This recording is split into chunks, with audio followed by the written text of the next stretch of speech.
একটা ছোট্ট গ্রাম। সেই গ্রামের প্রত্যেকটা বাড়িতেই আছে বড় দরজার পাশাপাশি একটা করে ছোট গেট বা দরজা। আর প্রতি মঙ্গলবার সন্ধ্যা 7টা 15 মিনিটে সেই গেটটা খুলে দিতে হয়। যদি কেউ গেটটা না খুলে তাহলে তার পিঠের ওপর একটা কুঁজো বা বড় টিউমার হয় এবং সে 13 দিন পর মারা যায়। আর এটা শুধু পুরুষদের সাথেই হয়। এমনটাই হচ্ছে গত 50 বছর ধরে। আজ আমরা জানবো আসলে কি হয়েছিল সেই গ্রামে, যার জন্য এই অভিশাপ এখনো মানুষকে ভোগাচ্ছে। হ্যালো বন্ধুরা, তোমরা দেখছো সিনে গল্পের আসর। আজ তোমাদের সামনে উপস্থিত হয়েছি একটি দুর্দান্ত হরর কমেডি মুভি নিয়ে। পুরো মুভিটি দেখতে হলে লাইক, কমেন্ট ও সাবস্ক্রাইব করে আমাদের সাথেই থাকো। তাহলে মুভিটি শুরু করা যাক। এক বয়স্ক লোক শহর থেকে গ্রামে ফিরছে, কিন্তু সন্ধ্যা হয়ে যাওয়ায় সে তাড়াহুড়া করে জোরে সাইকেল চালিয়ে বাড়ি পৌঁছায়। আর পৌঁছেই ঘরের ছোট দরজাটা খুলে দেয়। গ্রামের নাম রাতুরি। তখন বাজে 7টা 15 আর দিন হচ্ছে মঙ্গলবার। একটা আত্মা গ্রামের প্রত্যেকটা দরজার সামনে গিয়ে দেখতে থাকে। গ্রামের সব ঘরের ছোট দরজা খোলাই ছিল, কিন্তু একটা ঘরের দরজা বন্ধ ছিল। সেই ছেলেটা ভিতরে তার গার্লফ্রেন্ডের সাথে রোমান্স করছিল। হঠাৎ একটু পরে তার মনে পড়ে আজ দিন মঙ্গলবার। সে ঘড়িতে দেখে 7টা 20 বেজে গেছে। ছেলেটা দৌড়ে যায় দরজার কাছে, কিন্তু দেরি হয়ে গেছে। সেই আত্মা, যার নাম কাকুদা, সে ছেলেটার পিঠে লাথি দেয় আর পিঠে একটা বড় টিউমার বা কুঁজো হয়ে যায়। পরদিন সকালের কথা। গ্রামের সবাই এসেছে। একটা পুজোর আয়োজন করা হয়েছে। সেখানে গ্রামের সব লোকেরা এসেছে, আনন্দ করছে, খাবার খাচ্ছে। এই সব কিছু আয়োজনের কারণ ছেলেটা আর 13 দিন পর মারা যাবে। সবাই তাকে স্বইচ্ছায় বিদায় জানাচ্ছে। ছেলেটার বন্ধু সানি আর কেলভিস আসে মিষ্টি নিয়ে। এসে বলে, কিরে, কোন মেয়ে ছিল? এরপরই অনুষ্ঠানে আসা একটা পিচ্চি ছেলে বলে এক বয়স্ক দাদুকে, আচ্ছা দাদু, কেন এমন হয় আর কে করছে এসব? কিন্তু তখন দাদু সে বলে, আসলে গ্রামের সামনে একটা ক্ষেত আছে, সেখানে একটা কাকতাড়ুয়া আছে। ওটাই প্রত্যেক মঙ্গলবার রাতে আসে সবার দরজা খোলা আছে কিনা দেখার জন্য। যার খোলা থাকে না, 13 দিনের পর সে মারা যায়। ওই কাকতাড়ুয়াকে সবাই কাকুদা বলে। কাকুদা মেয়েদের ক্ষতি করে না। এই ঘটনার ঠিক 13 দিন পরের কথা। সে ছেলেটা মারা যায়। এদিকে একটা বাসায় ছেলেপক্ষ এসেছে মেয়েদের দেখতে। মেয়ের বাবা মা ছেলের ব্যাপারে শুনতে চায়। এরপর ছেলেকে একটা কাগজ দেয়া হয় আর পড়তে বলা হয়। বাবা, কি লেখা আছে? ছেলেটা পড়ে, cow is a domestic animal, it has a 4 legs।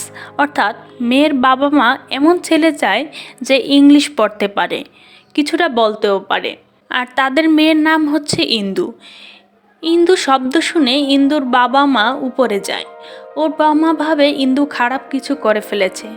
তখন ইন্দুর মা বলে, তোর কি লাগবে বল, তুই যে ছেলেকেই পছন্দ করিস তার সাথে আমরা তোর বিয়ে দেব। কে সেই ছেলে বল? তখন ইন্দু বলে, সানি নাম ছেলেটার। তখন ইন্দুর বাবা বলে, ইংলিশ বলতে পারে? ইন্দু বলে, হ্যাঁ বাবা, পারে। এরপরে ইন্দু আসে সানির সাথে দেখা করতে। তখন সানি বলে, দেখো ইন্দু, তুমি যাই বলো আমি তা করতে রাজি আছি, কিন্তু ইংলিশ আমার দ্বারা সম্ভব না। এরপর সানি আসে ইন্দুদের বাসায়। সেখানে গেলেই ইন্দুর বাবা সানিকে একটা কাগজ দেয় আর বলে, পড়ো। সানি একটানে পড়তে থাকে, cow is a domestic animal, it has 4 legs। পড়া শেষে হিন্দুর বাবা হাসতে থাকে। তখন ইন্দু কাগজটা হাতে নিয়ে দেখে সেখানে বেস্ট ফ্রেন্ডকে নিয়ে কিছু কথা বলা আছে। তারপর আমরা দেখি সানি তার বন্ধু কেলভিসের সাথে মদ খাচ্ছে আর বলছে, সবার মতো আমারেও যদি গরুর রচনা দিত তাইলে কত সুন্দর হইতো। ওর বন্ধু বলল যে, গরুর জায়গায় তুই জাস্ট বেস্ট ফ্রেন্ড বলে দিলেই তো পারতি, তাইলেই তো হয়ে যেত, আর সব একই থাকে। ঠিক তখনই সেখানে ইন্দু আসে আর সানিকে বলে, সানি, তুমি আমাকে ভালোবাসো না? তাহলে আমাদের পালিয়ে বিয়ে করা লাগবে, না হলে বাবা সরকারি চাকরিজীবী একজনের সাথে বিয়ে দিয়ে দেবে। তখন তারা এক পুরোহিতের কাছে যায়। পুরোহিত বলে, কালকে বিয়ের জন্য পারফেক্ট একটা দিন আছে। তখন কেলভিস সানিকে বলে, কাল কিন্তু মঙ্গলবার, দরজা খোলার দিন। কিন্তু বলে, আরে কি কুসংস্কার মানো তুমি, এই ভুতুটে সব গল্প বাদ দাও, কাল না বিয়ে হলে আবার অনেক দিন পর বিয়ের দিন আছে, আমাকে কিন্তু আর পাবা না। তখন সানি বলে, আচ্ছা ঠিক আছে, গেট খোলার তাহলে কি হবে? ইন্দু বলে, কেন, তোমার বাবা একদিন ভূতের জন্য গেট খুলতে পারবে না? তখন শেষ পর্যন্ত সবাই রাজি হয়। কালই বিয়ে হচ্ছে। ইন্দু রাতে তার বোনের সাথে দেখা করতে আসে। ইন্দুর বোনকে একটা ঘরের মধ্যে বন্দি করে রাখা হয়। তার নাম গোমতী। ইন্দু আর গোমতীর চেহারা একদম সেম টু সেম। ইন্দু বলে, দিদি তুই আমার বিয়েতে অন্তত থাকিস। গোমতী বলে, না রে, তুই তো জানিস আমার অবস্থা ভালো না, যে কোনো কিছু ঘটতে পারে। তুই ভালো থাকিস আর আমার গেটটা বাহির থেকে লাগিয়ে দিয়ে যাস।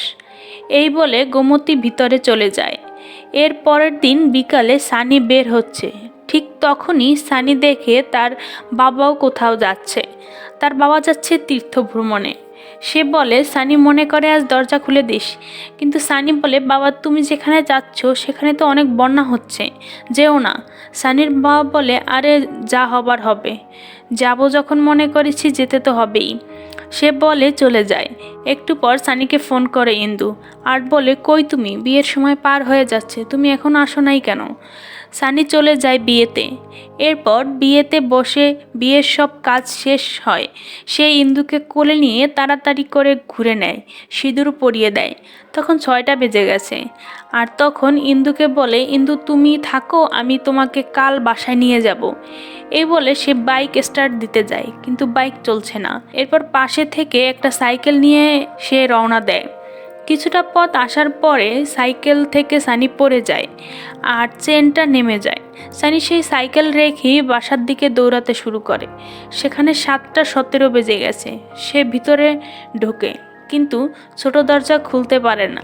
একটু পরই দরজা একা একা খুলে যায়। দরজার বাইরে কাকুদা। সে সোজা এসে সানির পিঠে ডান পা দিয়ে লাথি মারে। রাত পার হয়। পরদিন সকালে সানির বাসায় সব মানুষ জড়ো হয়ে গেছে। সবাই সানির বিদায়ের গান গাইছে। সানির পিঠে কুঁজো নিয়ে বসে আছে। তখন ইন্দু ব্যাগ নিয়ে সানির বাসায় আসে। আর সানি উঠে ইন্দুকে জড়িয়ে ধরে আর বলে, বিয়ের সাথে তোমাকে বিধবা করে দিলাম। আর তখনই সবাই সানির দিকে তাকিয়ে থাকে। সানির বাবা বলে, আরে শয়তান, তুই বিয়ে করতে যাচ্ছিস আমাকে বললেই তো হতো। আমি তোর জন্য একটা দোকান খুলে দিয়েছি, আর একদিনের জন্য দরজা খুলে দিতে পারতাম না? কি করলি এটা? তখন ইন্দু বলে, বাবা আপনি চিন্তা করবেন না, আমি ওকে ঠিক করব। তখন সবাই বলে, 50 বছরে সবাই চেষ্টা করেছে, ওঝা কবিরাজ কিছুই বাদ যায়নি, কিন্তু কোনো কাজ হয়নি। তখন ইন্দু বলে, কেউ কি ডাক্তারের কাছে গিয়েছিল? সবাই চুপ থাকে। দিল্লির শহরে একটা বড় হসপিটালে সানির অপারেশন হয়। ডাক্তার বলে চিন্তার কোনো কারণ নেই, অপারেশন একদম ঠিকঠাক হয়ে যায়। সানির সাথে দেখা করতে আসে ইন্দু। দুজনেই খুব খুশি। সানি আবার আগের মতো হয়ে গিয়েছিল। কেলভিস ফোন দিয়ে সবাইকে জানায় সে খবর। আর এদিকে ইন্দু আর সানি রোমান্স করতে করতে ঘুমিয়ে পড়ে। পরদিন সকালে ইন্দু চিৎকার করে ওঠে আর দেখে সানির পিঠে ঠিক তেমনই টিউমার যেমনটা অপারেশনের আগে ছিল। তখন তারা বুঝে যায় এটার কোনো ট্রিটমেন্ট নেই। তারা ফেরত আসার সময় লিফট দিয়ে নামার সময় লিফটম্যান ইন্দুকে একটা কার্ড দেয় আর বলে সব কিছুর উত্তর সায়েন্সের কাছে থাকে না, হেল্প লাগলে ফোন করবেন। এরপর তারা 3জন আবার গ্রামে ফিরে আসে। সানির মন খারাপ। আবার আমরা সেই লিফটম্যানকে দেখি। সে আত্মাদের সাথে কথা বলতে পারে, তাদের অপূর্ণ ইচ্ছাগুলো পূরণ করে, তাদের মুক্তি দিতে সাহায্য করে। এটাই তার বিশেষত্ব। তার নাম ভিক্টর। ইন্দু ভিক্টরকে কল দেয়। ইন্দু ভাবে চেষ্টা করে দেখতে সমস্যা কি। এরপর ভিক্টর আসে রাত্তুরি গ্রামে। সে এসে বলে, আমার মাধ্যমে আত্মারা তাদের অপূর্ণ ইচ্ছা বলে, আর আমি সেগুলো পূরণ করে তাদের মুক্তি দেই। তখন ভিক্টর, ইন্দু, কেলভিস আর সানি সবাই মিলে যায় সেই ক্ষেতের দিকে, যেখানে সেই কাকুদা অর্থাৎ কাকতারুয়া রাখা আছে, যেখান থেকে প্রতি মঙ্গলবার রাতে আসে কাকুদা আত্মা। ওই জমিতে যাওয়ার পরই ঘটে ভয়ানক ঘটনা। সেই কাকতারুয়া সবার পিছু করতে থাকে, আর ভিক্টর একটা সাদা কাগজ আর কয়লা নিয়ে কিছু লিখতে থাকে। মনে হচ্ছে ভিক্টর নেই। আর এদিকে সানি, ইন্দু, কেলভিস 3জনেই ক্ষেতের মধ্যে এদিক থেকে ওদিক দৌড়াতে থাকে। তাদের পেছনে সেই কাকতারুয়াটা। এরপর তারা কোনো মতে সেই ক্ষেত থেকে বেরিয়ে আসে ভিক্টরকে নিয়ে। সকাল হলে তারা দেখে ভিক্টর সাদা কাগজে কিছু একটা এঁকেছে। ভিক্টর বলে, আর 2টা মিনিট যদি সময় দিত তাহলে আমি এই রহস্যের সমাধান করে ফেলতাম। তখন তারা সেই কাগজটা দেখে সেখানে 2টা কবুতর একটা কুয়ার পাশে, আর সেখানে একটা বড় বাজ পাখি তাদের উপরে আক্রমণ করছে। এই ছবিটা দেখে তারা বোঝার চেষ্টা করে আসলে কাকুদা কি বলার চেষ্টা করছিল। তখন ভিক্টর বলে, এই গ্রামে এমন কোনো জায়গা আছে যেখানে একটা কুয়া আছে যেটা পরিত্যক্ত। তারা খুঁজে পায় এমন একটা জায়গা। তখন সেখানে গিয়ে তারা এদিক সেদিক খুঁজতে থাকে, আর ভিক্টর ওয়ালের লেখা পড়ে। সেখানে লেখা আছে, এখানে সব ধরনের চিকিৎসা করানো হয়।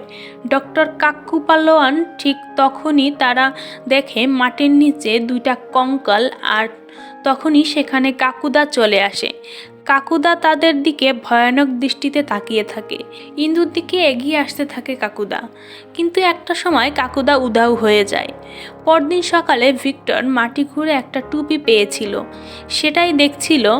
সেই টুপিতে লেখা আছে গোয়াল সার্কাস। এদিকে সানির সাথে দেখা করতে এসেছে ইন্দুর বাবা মা। ইন্দুর বাবা মা বলে, দেখো সানি, তুমি তো কিছুদিন পরেই মারা যাবা। এখনই সময়, তুমি জোর করে ইন্দুর বিয়েটা দিয়ে দাও, কসম কাটাও আর বিয়েটা দিয়ে দাও, ওর জীবনটা ভালো কাটবে। এসব শুনে সানির মনটা খারাপ হয়ে যায়। আর ঠিক তখনই সেখানে আসে ভিক্টর। এসে বলে, হাই আন্টি, আঙ্কেল। দেখে ইন্দুর বাবা মার পছন্দ হয়। ইন্দুর বাবা আবার সানিকে বলে, দেখো বাবা, ভিক্টরের সাথে ইন্দুকে খুব ভালো মানাবে, তুমি ওদের বিয়ের ব্যবস্থা করে দাও। এদিকে ভিক্টর ইন্দুকে বলে, চলো, আমরা একটা সার্কাসের খোঁজ পেয়েছি, ওখানে গেলেই জানা যাবে আসলে কি ঘটেছিল। তখন ইন্দু আর ভিক্টর বাইকে করে রওনা হয়। সানি দুজনকে একসাথে দেখে তার খারাপ লাগছিল। ইন্দু আর ভিক্টর আসে গোয়াল সার্কাসে। সেখানে এক বৃদ্ধ লোক ছিল, সেই সার্কাসের মালিক। সেখানেই ইন্দু আর ভিক্টর শুনতে পায় রাতুরি গ্রাম আর গোয়াল সার্কাসের কি সম্পর্ক ছিল। বৃদ্ধ লোকটি বলে, আজ থেকে প্রায় 60 বছর আগে গোয়াল সার্কাস যায় রাতুরি গ্রামে। সেই সার্কাসে ছিল বামুন এক ছেলে, যার নাম গুল্লাক। গুল্লাকের ছিল এক বিশেষ গুণ, সে ডান পায়ে লাথি দিয়ে অনেকের পিঠ ও কোমরের ব্যথা ভালো করে দিতে পারত। গুল্লাকের কথা মতে ঠিক 7টা 15 মিনিটে মঙ্গলবারে যদি রোগীর পিঠে সে রাখে পা, তাহলে সে রোগী সুস্থ হয়ে যাবে। অনেক দিন গ্রামের প্রধানের পিঠ মেঝেতে আটকে যায়, সে উঠে দাঁড়াতেও পারছিল না, হাঁটা চলাফেরা করতে পারছিল না, ব্যথায় কাতরাচ্ছিল। তখন গুল্লাক গিয়ে তার পিঠে লাথি মারে ডান পা দিয়ে, আর সেই মুহূর্তেই প্রধান দাঁড়িয়ে যায়। এসব আজব কারবার দেখে গ্রামের সবাই গুল্লাককে মাথায় করে রাখত। কিছুদিন পর গোয়াল সার্কাস চলে যায় গ্রাম থেকে, কিন্তু গুল্লাক থেকে যায় সেই গ্রামে। কিন্তু এরপর গুল্লাকের কি হয়েছে সেটা কেউই জানে না। এসব শুনে ইন্দু আর ভিক্টর ফিরে আসে গ্রামে। তারা এখন জানে গুল্লাক কি আসলে কাকুদা, কিন্তু তার এমন প্রতিশোধ ও অভিশাপের কারণ তারা জানতে পারে না। কিন্তু যখন তারা গ্রামে ফিরে আসে তখন দেখে সানির বাসার সামনে অনেক লোকজন জমা হয়ে গেছে। আসলে সানি ফ্যানের সাথে ফাঁস দিয়ে আত্মহত্যা করতে চেয়েছিল, কারণ সে চায় ইন্দু আর ভিক্টরের সাথে হ্যাপি থাকুক। কিন্তু সানির কপাল খারাপ, ফাঁস দিয়ে ঝোলার সময় ফাঁস আর ফ্যানটা সহ খুলে পড়ে যায়। মরাও তার কপালে নেই। ইন্দু সানির কাছে যায়, কিন্তু সানি বলে, তুমি চলে যাও এখান থেকে, তুমি আর ফিরে এসো না এখানে। এটা শুনে ইন্দু চলে যায় তার বাসায়। এসে তার বোন গোমতীর সাথে কথা বলতে থাকে, গুল্লাককে সবাই ভালোবাসতো, কিন্তু সে এভাবে মানুষকে মারছে কেন? এটা শুনে হঠাৎ গোমতীর মধ্যে পরিবর্তন আসে। সে বলতে থাকে, এই গ্রামের একটা মানুষও সেদিন আসেনি। আর এইটা বলে গোমতী স্বাভাবিক হয়ে যায়। কিন্তু তখন ইন্দু ভিক্টরকে জানায় বিষয়টা। ভিক্টর আর ইন্দু কথা বলে। তারা ভাবে গোমতী অবশ্যই কিছু একটা জানে গুল্লাকের ব্যাপারে, তাই তাকে রাতে একদিন ফলো করতে হবে। যেই কথা সেই কাজ। পরদিন ভিক্টর আসে ইন্দুদের বাসায়। এসে দেখে একটা মেয়ে সোজা হেঁটে বাইরের দিকে বেরিয়ে যাচ্ছে। ভিক্টর ইন্দু ইন্দু বলে ডাকতে থাকে, কিন্তু মেয়েটা সাড়া দেয় না। ঠিক তখনই পিছন থেকে ইন্দু এসে ডাক দেয়। অবাক হয়ে যায়, বুঝতে পারে ইন্দু আর গোমতীর দেখতে একই রকম। তারা দুজনে মিলে গোমতীর পিছু করতে থাকে। তারা দেখে গোমতী সেই ক্ষেতের দিকে যাচ্ছে যেখানে কাকুদা অর্থাৎ কাকতাড়ুয়াটা আছে। এদিকে সানিকে দেখানো হয়। কাল তার শেষ দিন। সানি বলে শেষবারের মতো ইন্দুকে দেখতে ইচ্ছা করছে। এটা শুনে কেলভিস সানিকে নিয়ে ইন্দুর বাসায় দিকে যেতে থাকে, কিন্তু রাস্তায় তাদের সাথে দেখা হয় ভিক্টর আর ইন্দুর সাথে। তখন সবাই মিলে তারা গোমতীর পেছনে করতে থাকে। গোমতী কাকুদার সামনে এসে হাসতে থাকে পাগলের মতো। তখন সানি গ্যাস লাইট দিয়ে ওই কাকতাড়ুয়াটাকে জ্বালিয়ে দেয়। ঠিক তখনই গুল্লাকের আত্মা চলে যায় গোমতীর মধ্যে। ভিক্টর বলে, এই গ্রাম তোমাকে আশ্রয় দিয়েছিল, কিন্তু কেন তুমি এমন করছো? তখন গুল্লাক বলে, গ্রামের সবাই আমাকে ভালোবাসতো, কিন্তু কাকু পালোয়ান আমাকে পছন্দ করতো না। সেও ওই পিঠের ব্যথা কোমরের ব্যথার ঔষধ দিত। যখন থেকে আমি গ্রামের সবার ব্যথা ঠিক করছিলাম, কাকু পালোয়ান ভাবে এতে তার ব্যবসার ক্ষতি হবে, আমি তার ব্যবসা নষ্ট করে দেব। এদিকে গঙ্গা নামের এক বিধবা মহিলা ছিল গ্রামে। সে এক ঘরে বন্দি থাকতো। তার সাথে মেলামেশা দেখা করা নিষেধ ছিল, কিন্তু তার ছেলে শিবুকে আমি অনেক ভালোবাসতাম। একদিন শিবু মঙ্গলবার সন্ধ্যায় আমার কাছে আসে আর বলে তার মার কোমরে ব্যথা, সে বিছানা থেকে উঠতে পারছে না। তারা 2 বেলা খাবারও খায়নি। আমাকে নিয়ে সে বাসায় যায়। আমি কোনো মেয়ের শরীরে পা স্পর্শ করি না, কিন্তু সেদিন হয়তো করতাম। তার আগেই কাকু পালন পুরো গ্রামকে নিয়ে চলে আসে সেখানে, আর আমাদের নামে অপবাদ দেয়, অবৈধ সম্পর্কের লাঞ্ছনা দেয়। এরপর ঘরে আগুন জ্বালিয়ে দেয়। আমার পিছু করতে থাকে গ্রামের সব লোকজন। শিবু আর গঙ্গাকে কাকু পালোয়ান মাটি চাপা দিয়ে দেয় আর আমাকে তাড়া করতে থাকে। আমি আহত অবস্থায় প্রত্যেকটা বাড়ির দরজায় গিয়েছি, কিন্তু কেউ দরজা খোলেনি। এরপর আমি এই কাকতাড়ুয়ার কাছে চলে আসি। এখানে আহত অবস্থায় আমি পড়েছিলাম 13 ঘন্টা। কষ্টের যন্ত্রণায় আস্তে আস্তে মারা যাই। সেদিন কেউই আমার জন্য দরজা খুলেনি, তাই আজ আমার জন্য প্রত্যেকটা বাড়িতে আলাদা দরজা আছে। আর যে দরজা না খুলে তাকে আমি 13 দিনের কষ্ট যন্ত্রণা দিয়ে মেরে ফেলি, যে কষ্ট আমি পেয়েছিলাম। এসব শুনে ভিক্টর বলে, সব ঠিক আছে, কিন্তু এসবের তো একটা সমাধান আছে। একদিন তো এসব বন্ধ হতেই হবে, তাই না? তখন গুল্লাক বলে, কখনো না, এভাবেই চলবে আজীবন, এমনিই থাকবে, সবাইকে কষ্ট করতে হবে। এই বলে গুল্লাক চলে যায় গোমতীর শরীর থেকে। পরদিন সকালে তারা প্ল্যান করে যেভাবেই হোক কোনো না কোনো উপায় বের করতে হবে। এদিকে সানির বিদায় দেওয়ার সময় হয়ে যাচ্ছে। তখন ভিক্টর বলে, গুল্লাকের সবচেয়ে মেইন পাওয়ার তার ডান পা। তার ডান পা যদি কেটে ফেলা হয়, তখন সে আর কাউকে অভিশাপ দিতে পারবে না, কারো পিঠে পা রাখতে পারবে না, কেউ আর 13 দিন পর মরবে না। তখন তারা ঠিক করে আজ রাতে গুল্লাককে তারা ডাকবে আর কৌশলে তার পা কেটে ফেলবে। গুল্লাক গোমতীর প্রতি দুর্বল, তাই তারা গোমতীকে টোপ হিসাবে ব্যবহার করবে। সবাই মিলে সেই পরিত্যক্ত বাড়ির সামনে আসে, আর সবার প্রথমে ভিক্টর একটা বাড়ির দরজা ভেঙে ফেলে, যেন গুল্লাক রেগে বেরিয়ে আসে। এদিকে সানি ফোন দেয় ইন্দুকে, আর তখনই গুল্লাক চলে আসে। সেখানে গুল্লাক গোমতীর সামনে গিয়ে দাঁড়ায়, কিছু একটা বলতে চাইছিল সে। আর এইদিকে ভিক্টর হাতে ছুরি নিয়ে পেছন দিক থেকে এগিয়ে যেতে থাকে, কিন্তু যেই সে পা কেটে ফেলবে ঠিক তখনই সেখানে চলে আসে সানি। সে ইন্দু বলে ডাক দেয়, আর গুল্লাক সতর্ক হয়ে যায়। সে পেছনে ফিরে দেখে ভিক্টর তার পা কেটে ফেলতে চাইছে, তখন সেখান থেকে উধাও হয়ে যায়। ভিক্টর পা কাটতে পারে না। তারপর গুল্লাক সবার উপর আক্রমণ করতে থাকে। একটা সময় ইন্দু গোমতী সেজে গুল্লাকের সামনে যায় আর তার সাথে কথা বলতে থাকে। গুল্লাক ঠিক আগের মতোই আবারও তাকিয়ে থাকে, আর ইন্দু বা গোমতীকে দেখে দুর্বল হয়ে যায়। কারণ 50 বছর আগে গঙ্গার চেহারা ইন্দু আর গোমতীর চেহারার মতোই ছিল। গুল্লাক ঠিক আগের মতোই তাকিয়ে থাকে ইন্দুর দিকে। এবার ভিক্টর সুযোগ মিস করে না। সে গুল্লাকের ডান পায়ে আঘাত করে আর সে পা কেটে ফেলে। এবার গুল্লাক হাওয়ায় মিলিয়ে যায়। পরদিন গ্রামের সবাই খুশি। গুল্লাকের অভিশাপ শেষ হয়ে যায়। গ্রামের সবাই ছোট দরজা ভেঙে ফেলে, আনন্দের পরিবেশ তৈরি হয়ে যায়। সানির বাবা ও ইন্দুকে মেনে নেয়, আর ভিক্টর চলে যায় শহরে। শহরে যাওয়ার আগে গোমতীকে বলে, ঘুমের মধ্যে হাঁটতে হাঁটতে কখনো আমার কাছে চলে এসো। গোমতী বলে, আপনিও তো ভূত খুঁজতে খুঁজতে আমার কাছে আসতে পারেন। আর এখানেই এই মুভিটির সমাপ্তি ঘটে।